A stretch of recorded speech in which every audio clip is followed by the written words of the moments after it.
నరసింహని దివ్య నామ మంత్రము చేత దురిత జాలములెల్ల దోలవచ్చు. నరసింహని దివ్య నామ మంత్రము చేత బలువైన రోగముల్ బాపవచ్చు. నరసింహని దివ్య నామ మంత్రము చేత రీపు సంగముల సంహరింపవచ్చు. నరసింహని దివ్య నామ మంత్రము చేత దండహస్తుని బండ్ల ధరుమవచ్చు.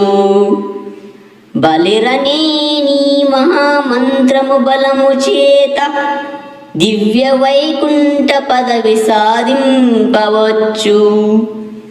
భూషణ వికాస శ్రీధర్మపుర నివాస దుష్ట సంహార నరసింహ దురిత దూరా.